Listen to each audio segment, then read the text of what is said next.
Hello everyone, আজকে আমি তোমাদের দেখাবো আমার টমেটো গাছে সার প্রয়োগ। তার জন্য একটা কাঁচির সাহায্যে টমেটো গাছের গোড়ার মাটিগুলোকে আলগা করে নিচ্ছি। এভাবে মাটিগুলোকে ভালো করে আলগা করে নিব। তারপরে গাছ থেকে 3-4 ইঞ্চি দূরে মাটিগুলো সরিয়ে নিব। আর এখন আমি দিয়ে দিব কিছু ইউরিয়া সার, যেটা গাছকে সতেজ ও সুস্থ রাখবে। আর তারপরে দিব আমি কিছু পরিমাণে টিএসপি সার, যেটা গাছের গোড়াকে শক্ত করবে। আর তারপরে দেব কিছু পটাশ, যেটা গাছে ফুল ও ফল আনতে সাহায্য করে। আমার গাছে অবশ্য অলরেডি ফুল চলে আসছে। আর এরপরে আমি দিয়ে দিব কিছু ডিমের খোসা, যেগুলো আমি বাড়িতে সংরক্ষণ করেছিলাম। আর এগুলো আমি হাতের সাহায্যে গুঁড়ো করে গাছের চারপাশ দিয়ে দিব। আর তারপরে আমি দিয়ে দিব কিছু জৈব সার। জৈব সার মাটিকে ঝুরঝুরে রাখে এবং মাটির পানির শোষণ ক্ষমতা বাড়িয়ে দেয়।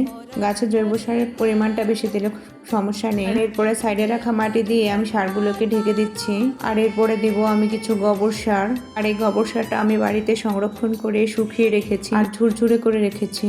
এখন আমি দিয়ে দেব কিছু ফোরাডন, যাতে করে গাছে কোনো পোকামাকড় আক্রমণ না করে। এই হচ্ছে আমার সম্পূর্ণ প্রসেস। আর এভাবেই আমি আমার সব সবজি গাছে সার প্রয়োগ করে থাকি। তো আজকে এই পর্যন্তই।